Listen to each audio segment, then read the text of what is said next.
In the shadowed folds of a remote Appalachian hollow, where the mountains rise like ancient sentinels guarding secrets etched into the earth, an unearthing occurred in the winter of 1923 that peeled back the veneer of communal sanctity, revealing the festering underbelly of what we deem progress. Deep within the bowels of a grand lodge called Whispering Ridge, nestled amid fog-choked ravines, 61 figures, spanning the fragile dawn of youth to the weary threshold of adolescence, were extracted from a maze of subterranean vaults. These were wanderers from fractured existences, their origins a patchwork of dialects and faded memories, unified only by the invocation of a singular presence, Overseer Voss. The revelations settled upon the discoverers like a pall, not through spectacles of gore, but via the gradual infiltration of awareness, that society's scaffolding is riddled with voids where the essence of being is methodically leached away. It whispered of a philosophy where autonomy is but a fleeting mirage, and subjugation the true constant of existence, eroding the soul's defenses until surrender becomes the only rhythm. The lodge, perched on a precipice overlooking valleys drowned in perpetual twilight, had masqueraded as a haven for the displaced for nearly 4 decades. Its overseer, Silas Voss, exalted as a pillar of quiet benevolence amid the cold-dusted despair of the region.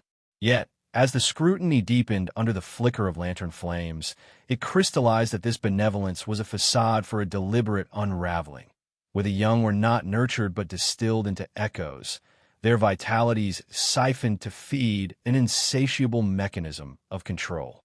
The psychological burden accumulated insidiously, like roots burrowing into stone, as each layer exposed the inexorable pull toward dissolution. Ponder the structure of this atrophy. The lodge's underbelly, forged over epochs by itinerant diggers who perceived only shards of the grand scheme, descended in coiling passages, each level a deeper immersion into the futility of resistance. On the uppermost strata, the edifice exuded an air of solemn retreat, its verandas lined with weathered benches, its chambers resonating with murmured incantations that veiled the orchestrated cadence of dominion. The denizens of the hollow below, ensnared in their own cycles of extraction from the earth's veins, regarded the sporadic apparitions of one's silhouettes in the upper windows as tokens of altruistic seclusion, never probing the void of vitality or the ceaseless veil of mist that seemed to well from the depths. Silas Voss, with his measured gait and timbre akin to the groan of settling timber, wove this illusion through a doctrine of inverted guardianship.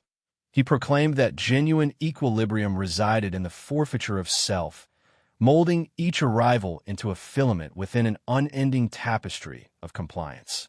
The unease built gradually, akin to vapors rising from a concealed fissure, as examiners assembled the apparatus of his sway.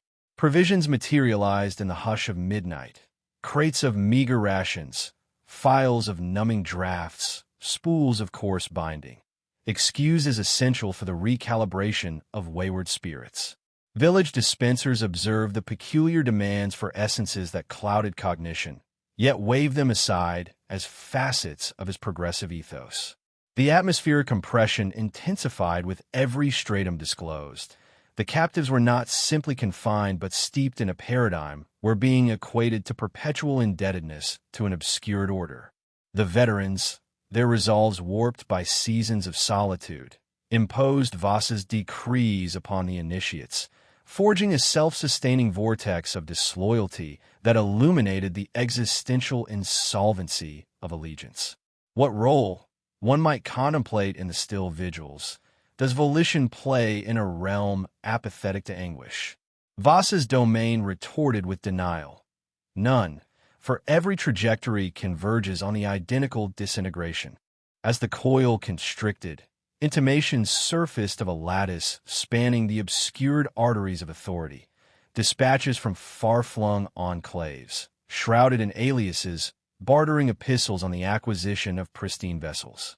These were not vulgar dealings, but metaphysical discourses cloaked as trade, deliberating the virtues of particular dispositions in enduring the emptiness. The sentimental gravity compressed further. The epiphany that institutional bastions, healers who dispensed without inspection, spiritual guides who sanctified without examination, traders who furnished without interrogation, comprised the framework of this chasm, their inertia a tacit ratification of the relentless. Profounder explorations unveiled alcoves consecrated to the honing of desolation. One for the dispensation of protocols that smeared the contours of identity, another for the chronicling of fragmentations, tome after tome, cataloging the evaporation of essence. The strain mounted not via blatant savagery, but through the unyielding abrasion of aspiration's bedrock, instructing that defiance was vain against the encroaching nullity. Metaphysical currents eddied. If mankind is merely a transient anomaly amid the perpetual gloom, what detriment in hastening its dimming? Voss's disciples, dispersed across territories, mirrored this in their secluded bastions, composing a nebula of vacuums where the susceptible were channeled into erasure. The apprehension transformed, coiling into disclosures of elimination, residues entombed in the ravine's loam, their narratives condensed to inscriptions on weathered vellum, a reflection on the evanescence of all pursuit. The overseer's ingenuity resided in his orchestration of discernment. He crafted tales of reclamation that obscured the verity, persuading even the ensnared that their bondage was a mode of elevation, a fusion with the dispassionate entirety. Mental fissures proliferated. The extricated, upon liberation, displayed a vacant stare, their cores splintered, interrogating the very weave of actuality beyond the lodge's clutch. Nevertheless, the subjugation persisted beyond unveiling. It seeped into the sequel as potent entities, magnates with investments in muteness, functionaries enmeshed in the mesh, applied subtle compulsions to stifle the reverberations. Testimonies retracted beneath invisible coercion, parchments dissolved into the haze, emphasizing the metaphysical paradox. Veracity, akin to subsistence, is transitory, beholden to the caprices of dominion's wardens. The captives' disjointed recitals depicted a panorama of ceaseless obscurity, where cycles merged into ceremonies of capitulation, their psyches sculpted to embrace the chasm as predestined. As the examination endured amid escalating impediments, nameless admonitions, evaporating trails, the metaphysical nucleus solidified. Humanity's pursuit of significance is a fallacy, for beneath each edifice lurks the propensity for this voracious vacancy. The young's persistent phantoms, their subdued existences in convalescent sanctums, functioned as perpetual admonitions of the unclosed rift, their spirits adrift eternally in the aftermath of the coil. Yet the unveilings persisted in unfolding, twisting outward to ensnare remote interlocutors, their missives pondering the principles of obliteration in theoretical constructs, handling existences as variables in a calculus of supremacy. The tyranny burdened eternally, no terminus, solely the ponderous assurance that such mechanisms persist, transmuting in the penumbras, anticipating the subsequent revolution. The lodge's remnants, overrun and mute, endure as a guardian to this axiom. The haze perpetual, the vacuum unremitting, the plunge ceaseless. Deeper still, the spiral drew one into the minutiae of Voss's regimen. The dawn rituals where each was compelled to recite litanies of renunciation, forsaking ties to origins, to kin, to the flickering illusions of purpose. These incantations, delivered in unison under the dim seepage of light from grated vents, reinforced the philosophy that individuality was a burden, a source of unending discord in a cosmos governed by entropy. The emotional layering thickened as accounts emerged of the selection processes. Newcomers evaluated not for potential, but for their capacity to be hollowed. Their resistances cataloged as mere data points in the overseer's grand ledger of human frailty. The dread spiraled inward, revealing chambers where the boundaries of perception were tested, enclosures of absolute sensory void, where time dissolved and the self unraveled in the silence, teaching the inexorability of isolation. philosophical musings evolved. If connection is but a temporary scaffold against the infinite, why cling to it when dissolution offers the purity of non-being?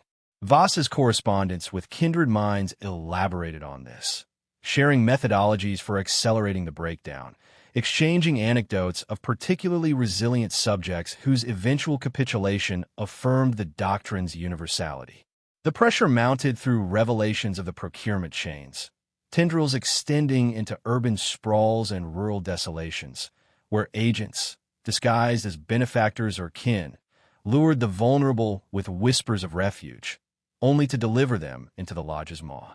Each arrival marked a new coil in the spiral, their initial protests echoing briefly before being absorbed into the collective murmur of acquiescence. The tonal weight grew denser, ideas cascading. From the false allure of sanctuary to the grinding normalization of erasure, twisting toward the acceptance that all affiliations are deceptions, all strivings barren against the advancing shadow. Further immersions uncovered the symbiotic roles within the hierarchy. The elevated captives, granted minuscule privileges, a warmer corner, an extra morsel, in exchange for vigilance over their peers, embodying the existential betrayal inherent in survival. This system, self-regulating and insidious, highlighted the philosophy that trust is a vulnerability exploited by the void to perpetuate its dominion. Emotional resonances amplified with tales of the ascended, those who, after years, internalized Voss's teachings so profoundly that they volunteered for deeper isolations, seeking the ultimate merge with nothingness. As the inquiry delved into ancillary threads, it unearthed parallel operations. Forsaken mills repurposed as holding pens, isolated cabins serving as way stations, each a fragment of Voss's expansive vision where analogous ceremonies transpired under cloaks of philanthropy. The oppression intensified, cognizance that venality permeated the sinews of governance, with gratuities concealing vanishings, verdicts tilted to expedite the current. Metaphysical deliberation deepened the terror. In an expanse bereft of intrinsic value, such apparatuses arise not as deviations, but as embodiments of the vacuum's rationale, where the dominant devour the frail in an interminable, twisting banquet. Survivors' murmurs unveiled Voss's discourses, proffered in the pallid gleam of tallow flames, lauding the merit of evaporation. How distinctiveness was a malediction, detachment from the aggregate a fount of torment, and yielding the avenue to a distorted oneness. The atmospheric burden grew suffocating, each notion transmuting into the subsequent, from the preliminary enticement of haven to the abrasive embrace of annihilation, coiling toward the concession that all ligatures are phantasms, all exertions impotent against the encroaching murk.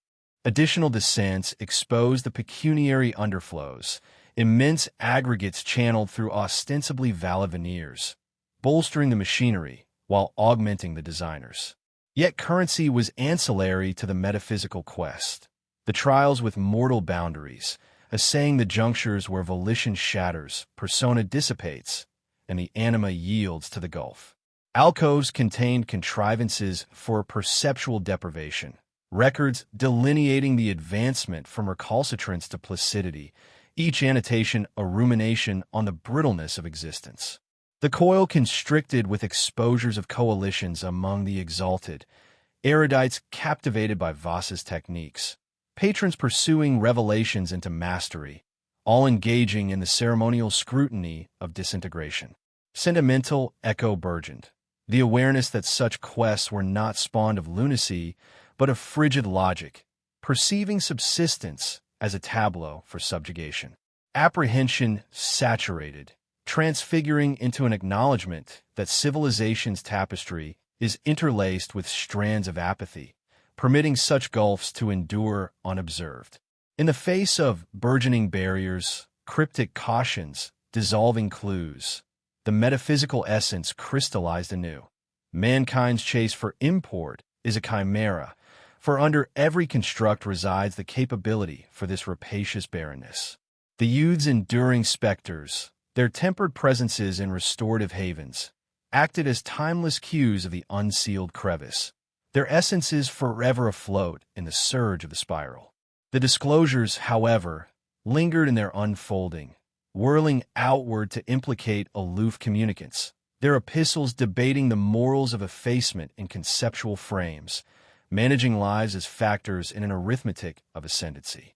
The tyranny encumbered perennially, no finale, merely the hefty certitude that such contrivances abide, metamorphosing in the umbras, biding the forthcoming gyration.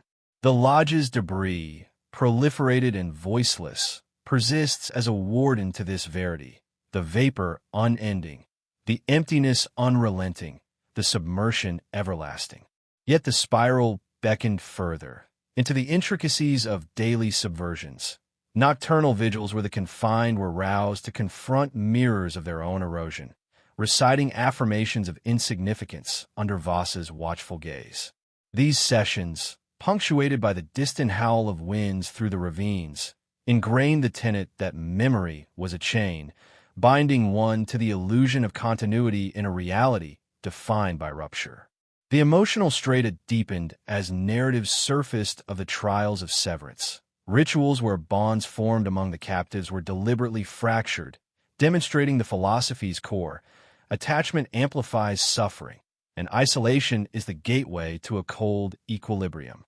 The dread coiled tighter, unveiling archives where Voss chronicled the psychological trajectories, graphs of diminishing resistance, notations on the thresholds where hope curdled into resignation, each entry a sermon on the inevitability of capitulation. Philosophical evolution spiraled. If purpose is self-imposed delusion, then its stripping reveals the authentic state, a harmonious void where struggle ceases. Voss's alliances with distant philosophers expanded this, pooling observations from parallel voids, refining techniques to expedite the plunge into acceptance.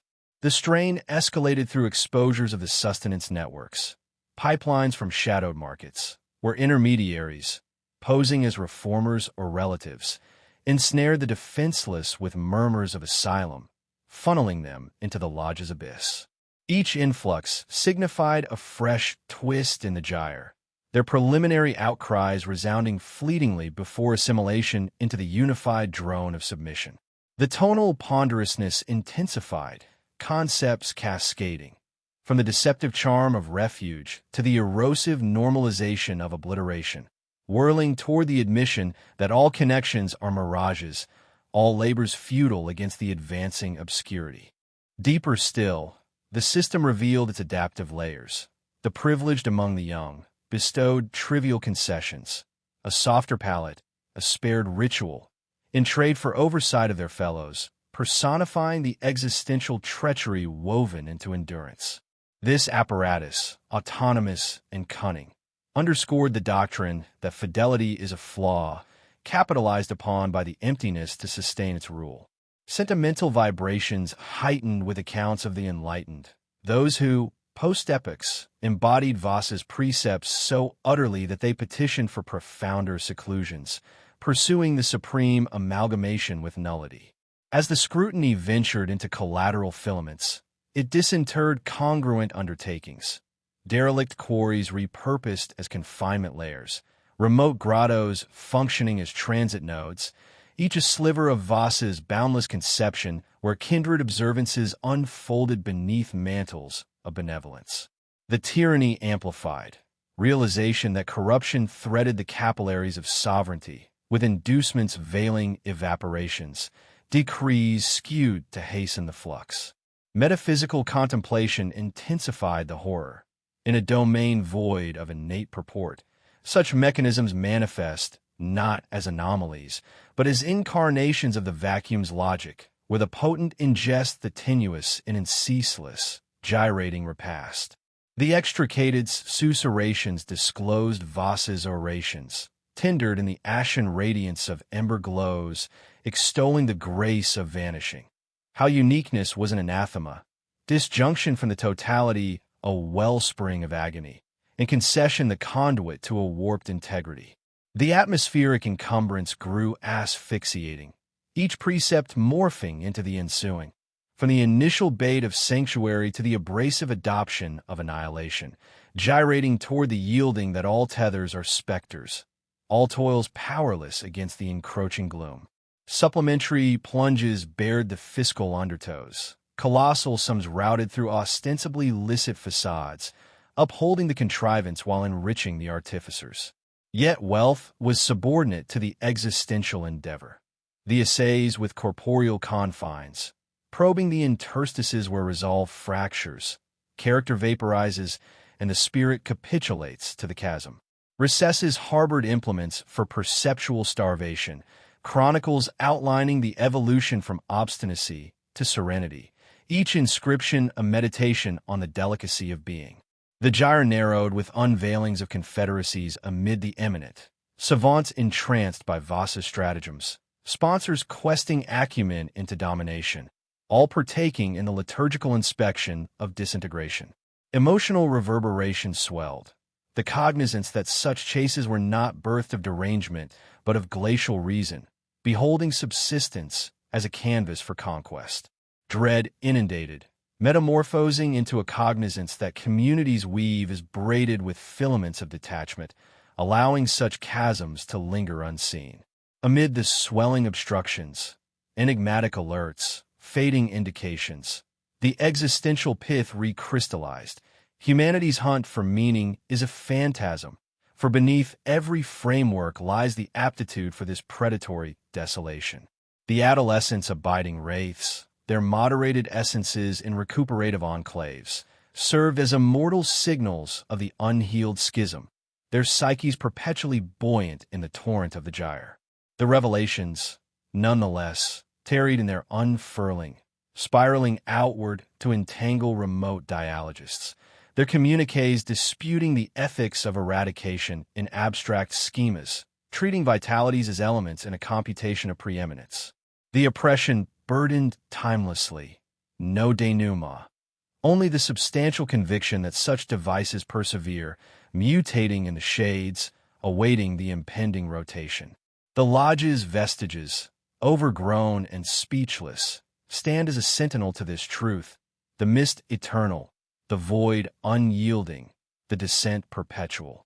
In the dim, frost-rimmed hollows of the northern Cascades, where cedar and hemlock stand like mute witnesses to centuries of quiet collapse, a fracture appeared in the winter of 1941 that exposed the brittle lie at the heart of human community.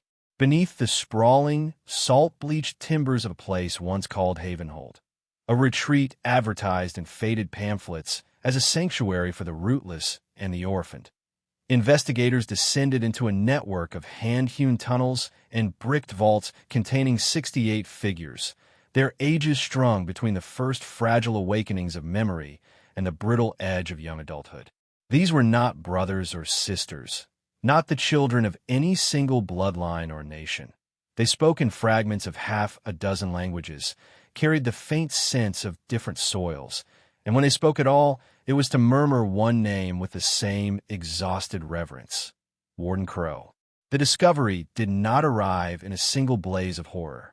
It seeped in slowly, like groundwater finding cracks in stone, until those who entered the tunnels understood that what they confronted was not merely cruelty, but a deliberate philosophical architecture designed to prove that personhood is an error the universe corrects at leisure.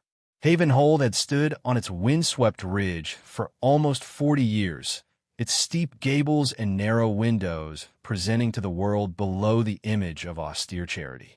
Warden Elias Crow, tall, soft-spoken, dressed always in charcoal wool, had become a local legend. The man who gathered the forgotten, fed them, taught them scripture and simple trades, asked nothing in return except silence and obedience. But obedience, it turned out, was not asked. It was engineered. The upper floors of Havenhold smelled of linseed oil and old books. The lower levels, reached only through a series of narrow stairwells that spiraled downward like the threads of screw, smelled of wet limestone, iron, mildew, and something sweeter and sicker that no one could name. The tunnels had not been dug in haste. They had grown year by year, section by section, hired laborers paid in cash, and sent away before they could see the full shape. Different crews had built different wings. One for sleeping alcoves fitted with iron rings, another for narrow galleries lined with wooden benches where the older children sat and watched the younger ones learn the daily litany of erasure. Crow's doctrine was never shouted. It was recited. Every morning at first light, when the only sound above ground was the wind scraping across the ridge, the children were gathered in the largest vault and made to repeat after him in flat unison. I'm not mine. I was never mine.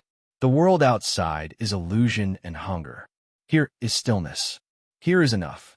The litany changed slightly over the decades. New phrases added, old ones refined. But its purpose remained constant, to convince each mind that its own boundaries were arbitrary and therefore dispensable. Resistance was not met with immediate violence. It was met with time. Time without light. Time without names.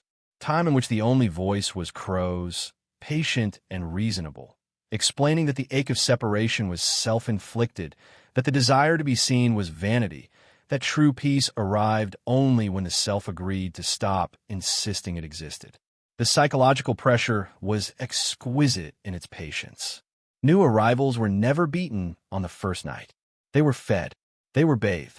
They were given clean clothes that smelled faintly of cedar. Then the questions began, gentle, curious questions about their families, their memories, their dreams, until every answer had been gently turned inside out and shown to be unreliable. After that came the silence. Days of it. Weeks. The child would be placed in a small alcove with a single candle that burned for exactly 4 hours before it was taken away. In the dark, they learned that memory is not a possession, but a wound that can be cauterized. Older residents, those who had been there 5 years, 10, 15, were given small responsibilities. They carried the trays of thin porridge. They led the morning recitation. They sat beside newcomers during the first nights of weeping and whispered the same sentences Crow had once whispered to them. In this way, the system became autonomic. The children policed each other because the alternative was to return to the dark alcoves, and by then most of them had forgotten what the outside tasted like. Investigators later found ledgers, not mere records of names and dates, but something closer to philosophical case studies. Each entry included date of arrival, estimated age, observed attachments, mother, sibling, language, toy, song, time required to extinguish each attachment, final notation, integrated or reverted, the latter followed by small cross and the date the child was removed from the main tunnels. Reverted meant the child had clung too fiercely to some remnant of self. Those children did not leave Havenhold. They were taken to the deepest gallery, a place the ledgers called the quiet room, where the rock was so cold it burned. What happened there was never written in detail, only the date of integration or the date the name was crossed out. The network extended far beyond the ridge. Letters, preserved in oilcloth packets, showed correspondence with contacts in Seattle, Portland, Butte, even as far as Winnipeg. The language was careful, almost academic. I have received the 3 specimens of suitable temperament. 2 show promise for long-term stability. The 3rd retains excessive narrative coherence and will require extended quietude. Payment received. Expect delivery of 5 units, age 7 to 11 by month's end. Prefer those already showing signs of detachment. The money moved through church accounts, orphanage auxiliaries, small charitable trusts. Crow had cultivated relationships with overworked matrons, weary priests, desperate mothers at train stations. He offered solutions. He never raised his voice. He simply appeared when need was greatest, calm and certain, promising rest. When the first outsiders finally entered the tunnels, 3 county deputies and a state police sergeant who had followed a persistent rumor from a runaway logger. The smell struck them before the sight. Damp earth, unwashed skin, the metallic tang of old blood, and beneath it all the faint sweetness of decay held back by lime. The children did not rush toward them. They stood in their places along the walls, chained at the ankle with just enough slack to kneel or sit. Their eyes were open but not present. They watched the strangers the way museum glass watches visitors, distant, incurious, already certain nothing real could touch them. One girl, perhaps 12, spoke first. Her voice was soft, careful, as though testing whether words were still permitted. "Are you here to take us away?" The sergeant nodded. She considered this for a long moment. "Then you will have to teach us how to want that again." The rescue took 3 days. Not because of resistance, there was almost none, but because many of the children could not walk unaided. Muscles had atrophied. Eyes had forgotten daylight. Minds had learned to treat sudden change as threat. They were carried out one by one, wrapped in blankets, blinking against a sky most of them no longer believed in. The aftermath unfolded in fragments, never quite cohering into justice. Crow vanished the night before the raid, slipped away through one of the lesser tunnels that opened onto the north face of the ridge. Search parties found only his coat, folded neatly on a rock, as though he had stepped out of it, and kept walking into the forest. No body was ever recovered. Some said he had prepared an escape years in advance. Others believed he had simply chosen the quiet room for himself and let the cold do the rest. Several of his correspondents were traced. Most claimed ignorance. They had thought they were sending children to a legitimate orphanage. A few disappeared before warrants could be served. One man, a physician in Tacoma, hanged himself in his office the day after his name appeared in the newspapers. His suicide note contained only a single line. He was right. There is no self-worth preserving. The children were scattered to hospitals, church homes, distant relatives who barely remembered them. Most never spoke of Havenhold again. Those who did described it not as a prison, but as a place where the world had finally stopped demanding they pretend to matter. Therapists wrote long reports full of terms like dissociative adaptation, learned helplessness, institutional transference. None of the terms captured the simplest truth. Many of them no longer experienced themselves as separate from the dark. Years later, survivors, now adults, would sometimes wake in the middle of the night convinced they could hear the morning litany beginning again in another room. They would sit up, heart racing, listening for the voice that had once told them everything would be easier if they simply agreed to disappear. Most never told anyone about those nights. There was no point. The words had already been carved too deep. Havenhold itself was burned in 1943, not by authorities, by local men who could no longer stand the sight of it standing. They doused the timbers with kerosene and watched the flames climb into a sky that seemed, for once, to take notice. When the fire died, the tunnels remained, black mouths in the hillside. No one ever sealed them. Over decades, the forest reclaimed the ridge. Moss grew thick on the broken beams. Ferns filled the stairwells. The wind moved through the galleries, carrying a low, steady moan that some hikers still report hearing on winter nights. No one has gone down there in years. No one has come back up. The ledgers, what remained of them, sit in a locked cabinet in a county archive 200 miles away. Occasionally, a researcher asks to see them. The archivist warns that the handwriting is very small, very neat, very patient. Most people read for 10 minutes and then quietly close the box again. They say it feels like being watched. They say it feels like the words are still reciting themselves, somewhere just out of hearing. They say it feels like agreement is still possible if only one is willing to listen long enough. And somewhere in the back of the mind, a soft voice answers, "It always was."